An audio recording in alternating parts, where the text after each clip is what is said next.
minor to moderate injuries. The 3 serious are still in serious condition at local hospitals. An update on the accountability of the people within the 2405 building.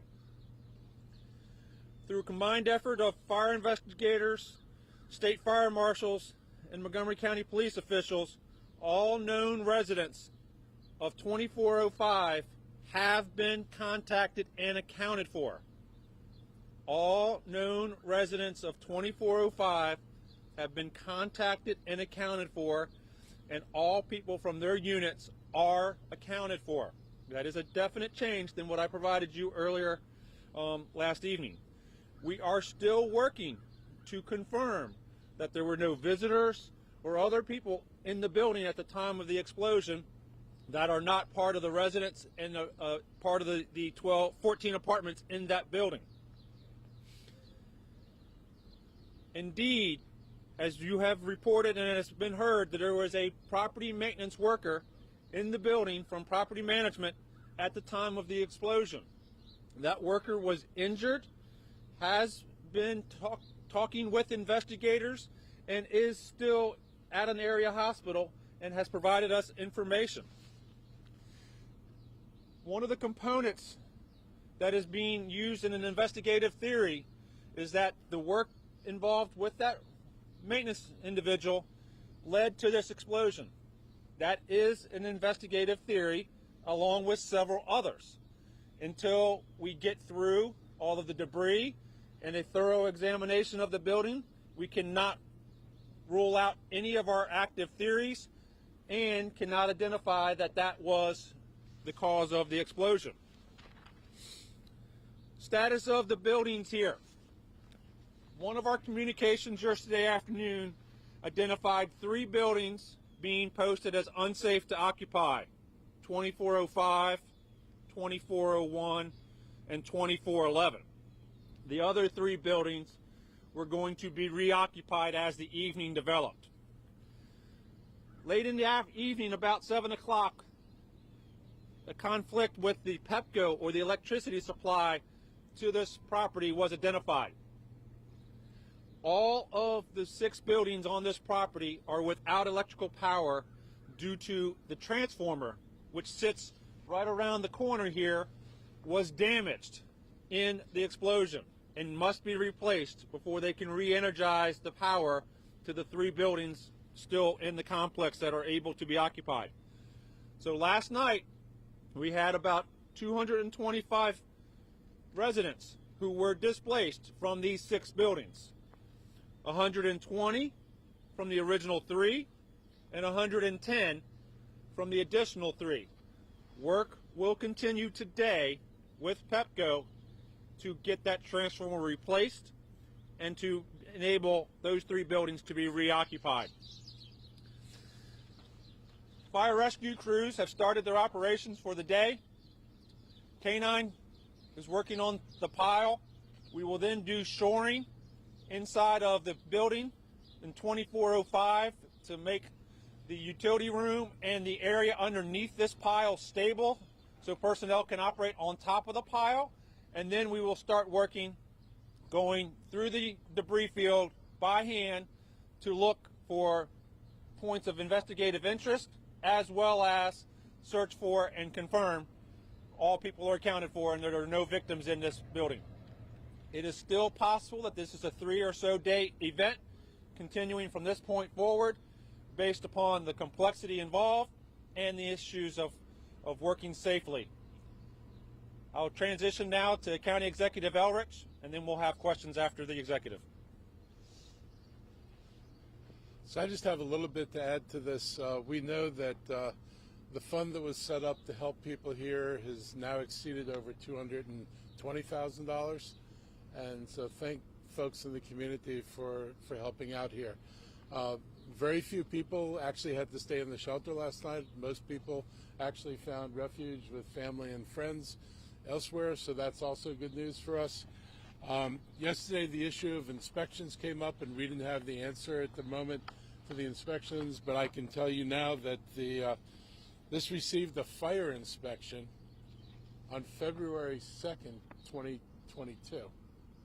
So a little over a month ago, got the fire inspection. It had its triannual inspection. This building is on a triannual cycle. It got its triannual inspection in September of 2021, which is on the triannual cycle. So they got their triannual inspection. So these buildings were inspected by both for building code and for fire safety. So I thought people might want to know that because it was asserted yesterday that that was not the case. And clearly it's the case. So that hopefully will answer that question for people who still have it lingering out there. And we're here to help. We won't stop until this is done. Hopefully they'll get through the pile in short order. We'll be able to resolve any issues about people, and we'll get down to focusing on what the cause of this was. And that's probably the most important thing, because if it's something structural or something that's defect, those are things that the county or the state may have the ability to regulate. If it's human error, that's not something we can regulate. Better training, perhaps, but not regulate. So we're waiting to get that information so we can determine what we do next in terms of making sure things like this don't happen again. So thank you. Let's go from my right with questions. I have a question for the county executive.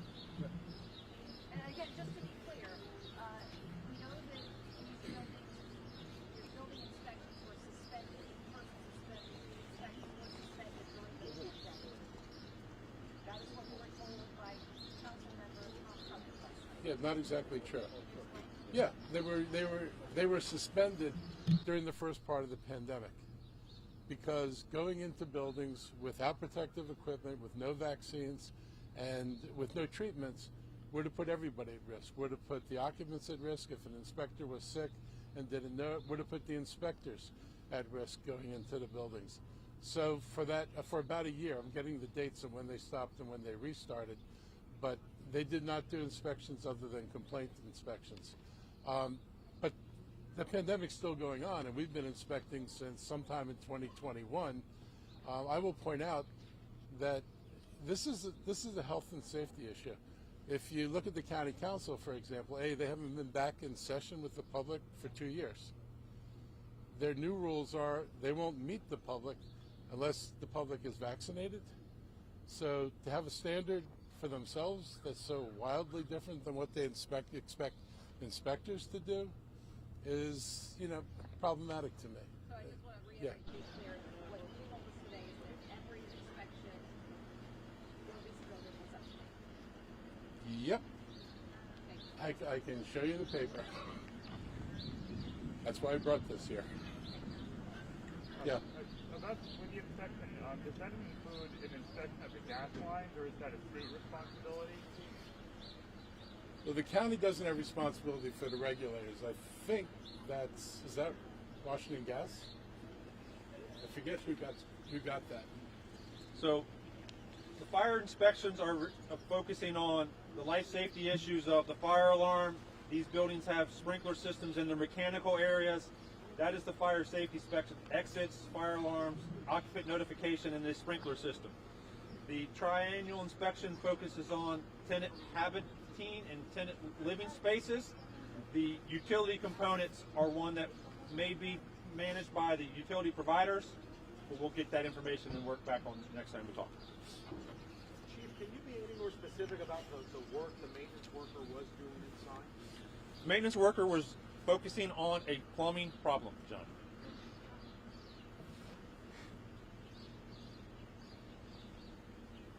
I'm still on the right, so anybody coming around? You know if the maintenance worker was using a torch or any kind of flammable? Do not believe there was anything flammable or torch involved in his work for a plumbing problem. Can you describe it? All the people are accounted for, but can you describe again what the dogs are doing this morning? Certainly. So, all of the residents, all of the leaseholders have been contacted, and they are accounting for everybody who was in their unit at the time, lives in their units. We could have had a visitor a person making the delivery. We could have had somebody unknown to the occupants in the building at the time of the explosion. We are not discounting the fact that somebody has become a victim of this explosion and is in that rubble pile until we have removed that pile down to the slab of the first floor. So that is what the dogs are doing. The dogs that we have on site today remain both a combination of live find as well as human remains dogs. We ran dogs yesterday, and as some of you identified, there were initial indications from the human remains dogs on the pile. We're running a separate HRD dog this morning as one of our tools for search.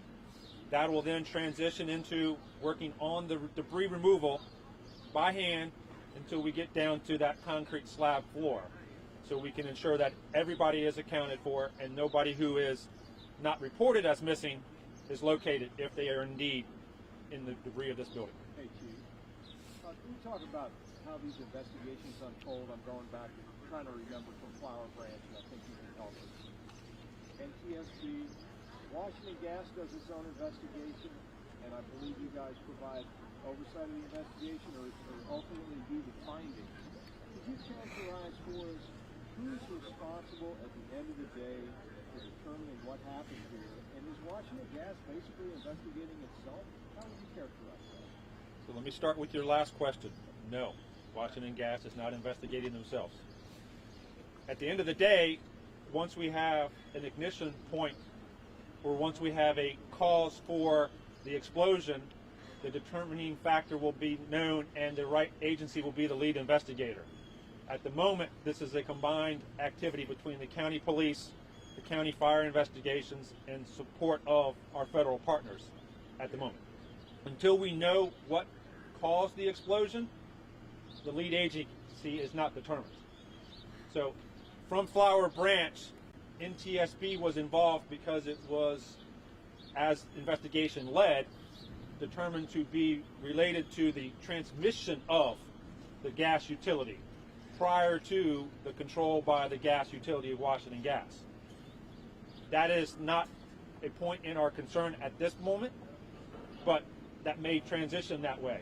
So we're still working in the building, combined police and fire rescue, and then once the source and the cause of the explosion is determined, the lead agency will be then identified and work from that point. Just so I'm clear, because a lot of agencies are involved. To find that first point, where it occurred, is that you, arson investigators? Or? It is combined with our fire investigators as well as the county police. As with any, what we believe jurors today, homicide relating to a fire, it is a joint investigation by police and fire until the time of cause of death is identified. So that remains our process here. And we have federal partners from ATF and the state fire marshals on site assisting us, but assisting.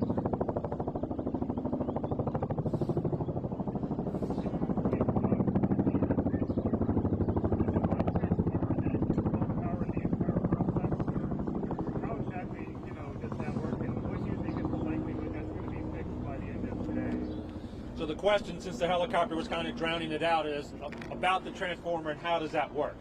Absolutely, there's transformers about a 4-foot square box right around the corner here in the bushes, and the electrical feed into this 6-building complex goes there, and then each of those 6 buildings is fed from that transformer to the individual buildings.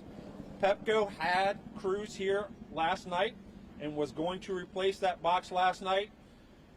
Found some reasons that we did not continue the work last night, and they will be back out here today to replace that transformer. It's a 5 to 7 hour job to do that work, and that is our goal, is to get that work done today, have the power back onto those 3 buildings that we identified, and have those residents back in their buildings tonight. Okay. A question for the county executive. I know you said only there were some residents who stayed in the shelter last night. Do you have sort of a ballpark estimate?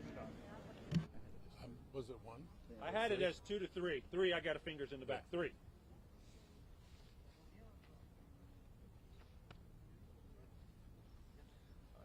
Okay.